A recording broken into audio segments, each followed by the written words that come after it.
اسلام آباد احتجاج پر شہر بند کرنے پر اسلام آباد ہائی کورٹ انتظامیہ پر برہم ہو گئی۔ چیف جسٹس اسلام آباد ہائی کورٹ جسٹس عامر فاروق نے کہا کہ احتجاج کے دوران اگر پی ٹی آئی نے غلط کیا تو حکومت نے بھی تو غلط ہی کیا۔ آپ نے امن و امان بحال کرنا تھا مگر آپ نے پورا اسلام آباد ہی بند کر دیا۔ جسٹس عامر فاروق کا کہنا تھا کہ آپ نے اسلام آباد کو ایسے بند کیا تھا کہ ججز سمیت میں بھی عدالت نہیں آ سکا، میں خود اپنے ہی آرڈر کا شکار ہو گیا تھا۔ ان کا کہنا تھا کہ میں پی ٹی آئی سے بھی پوچھوں گا کہ عدالتی احکامات کی خلاف ورزی کیوں کی گئی۔ عدالت نے وزارت داخلہ کو تفصیلی رپورٹ جمع کرانے کی ہدایت کرتے ہوئے سماعت آئندہ ہفتے تک کے لیے ملتوی کر دی۔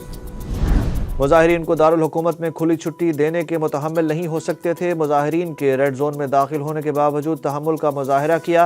بدقسمتی سے بہت ابہام پھیل گیا ہے، اس لیے حکومت کو وضاحت کرنا پڑ رہی ہے۔ نائب وزیر اعظم اور وزیر خارجہ اسحاق ڈار کی غیر ملکی سفیروں کو بریفنگ۔ اسحاق ڈار نے مزید کہا کہ اسٹیٹ گیسٹ کی آمد پر ہی احتجاج کی کال کیوں دی گئی؟ اہم موقع پر احتجاج کی کال سے اس جماعت کی بدنیتی ثابت ہوتی ہے۔ کارکن اگلے مرحلے کی تیاری کریں، بشریٰ بی بی میرے کہنے پر چلیں، عمران خان کا پیغام ایکس اکاؤنٹ سے جاری۔ اپنی طویل پوسٹ میں ان کا کہنا تھا کہ بشریٰ بی بی کو میں نے ہدایت دی تھی کہ احتجاج کو کس طرح اسلام آباد لے کر جانا ہے، انہوں نے جو کیا میری ہدایات کے مطابق ہی کیا۔ عمران خان نے ہدایت کی کہ اسلام آباد کے واقعے کے خلاف پشاور میں شہداء مارچ کا انعقاد کیا جائے اور پارلیمنٹ کا سیشن جلد از جلد بلا کر قرارداد پیش کی جائے، یہ سیاست نہیں جہاد ہے۔ فائنل کال احتجاج پر درج مقدمے میں بڑی پیش رفت۔ اسلام آباد پولیس نے بشریٰ بی بی اور وزیر اعلیٰ خیبر پختونخوا علی امین گنڈا پور کے وارنٹ گرفتاری حاصل کر لیے۔ تھانہ کوہسار پولیس نے نامزد ملزمان کی گرفتاری کے لیے اسپیشل ٹیمیں بھی تشکیل دے دیں۔ مقدمے میں عمر ایوب، شیخ وقاص اکرم، شیر افضل مروت، عالیہ حمزہ، سیمابیہ طاہر، شعیب شاہین بھی مقدمے میں شامل ہیں۔ علی امین گنڈا پور نے ڈی چوک مقدمے کے خلاف اسلام آباد ہائی کورٹ سے رجوع کر لیا۔ جی ایچ کیو کیس میں اپوزیشن لیڈر قومی اسمبلی عمر ایوب کی بریت کی درخواست خارج ہو گئی۔ ای ٹی سی راولپنڈی نے محفوظ فیصلہ سنا دیا، جبکہ جی ایچ کیو کیس میں نامزد عمران خان کی دہشت گردی کی دفعہ خارج کرنے کی درخواست پر عدالت کا فریقین کے وکلاء کو دلائل پیش کرنے کا حکم۔ کیس میں ملزمان کے خلاف فرد جرم عائد کیے جانے کا امکان ہے۔ عمران خان کی بہن علیمہ خان کا پارٹی سے کوئی تعلق نہیں، بشریٰ بی بی اس وقت پشاور میں موجود ہیں۔ علی امین گنڈا پور صوبے کے وسائل استعمال نہیں کرتے۔ بیرسٹر گوہر کی ایبٹ آباد میں میڈیا سے گفتگو، بولے ہم احتجاج کے معاملے پر تمام سیاسی جماعتوں سے رابطے کر رہے ہیں۔ مریم نواز نے کون سی ڈگری کس یونیورسٹی سے حاصل کی؟ وزیر اعلیٰ پنجاب نے خود ہی بتا دیا۔ مریم نواز نے پنجاب یونیورسٹی کے طلبہ کے لیے ایک تقریب میں خطاب کرتے ہوئے کہا کہ میرے پاس پنجاب یونیورسٹی کی ڈگری ہے، میں انگلش لٹریچر میں ماسٹرز کر چکی ہوں۔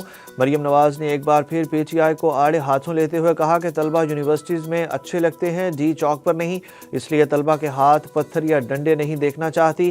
آج میں ایک سیاسی رہنما نہیں بلکہ ایک ماں کے طور پر خطاب کر رہی ہوں۔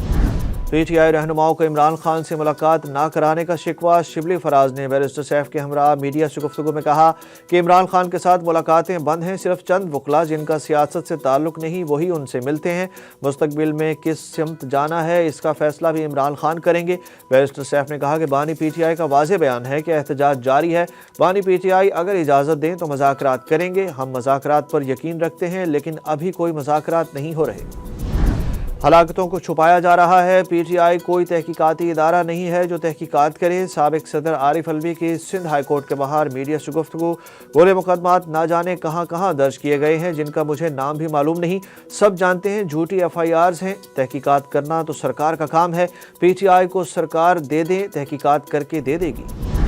پی ٹی آئی نے الیکشن ایکٹ ترمیم کے خلاف درخواست واپس لے لی۔ الیکشن ایکٹ میں حالیہ ترمیم کے خلاف بیرسٹر گوہر کی درخواست پر جسٹس امین الدین خان کی سربراہی میں 6 رکنی آئینی بینچ نے سماعت کی۔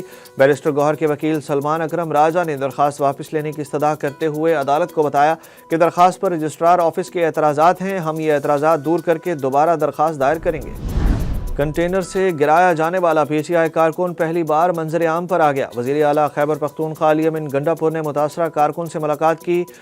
پی ٹی آئی کی جانب سے اس کارکن سے متعلق جاری مختصر ویڈیو میں بتایا گیا کہ منڈی بہاؤالدین کے طاہر عباس کو علاج کے بعد وزیر اعلیٰ ہاؤس خیبر پختونخوا منتقل کر دیا گیا۔ علی امین نے گفتگو کرتے ہوئے کہا کہ ایسے لوگ ہی اصل ٹائیگر ہیں، عمران خان کی رہائی جلد عمل میں لائیں گے، بانی چیئرمین کی رہائی کے لیے اب بھی ہر قسم کی قربانی دینے کے لیے تیار ہوں۔ وزیر پیٹرولیم ڈاکٹر مصدق ملک کی روس کے ساتھ خام تیل کے معاہدے سے متعلق خبروں کی تردید، بولے ماسکو سے ایسی کوئی ڈیل نہیں ہو رہی۔ اسلام آباد میں میڈیا سے گفتگو کرتے ہوئے مصدق ملک کا کہنا تھا کہ روس کے ساتھ کسی ایسے نتیجے پر نہیں پہنچے کہ کوئی ڈیل ہو رہی ہے۔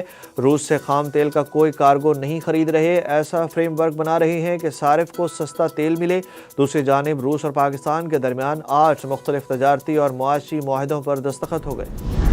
بھارت چیمپئنز ٹرافی پر پاکستان کے فیوژن ہائبرڈ ماڈل سے بھی بھاگ نکلا۔ آئی سی سی تاحال کسی نتیجے پر نہیں پہنچ سکا، جبکہ بھارتی میڈیا رپورٹ میں کہا گیا کہ بی سی سی آئی نے سیکیورٹی خدشات کے پیش نظر آئی سی سی چیمپئنز ٹرافی کے لیے اپنی ٹیم پاکستان بھیجنے سے انکار کر دیا ہے۔ بی سی سی آئی نے پی سی بی کا تجویز کردہ فیوژن ہائبرڈ ماڈل بھی مسترد کر دیا ہے۔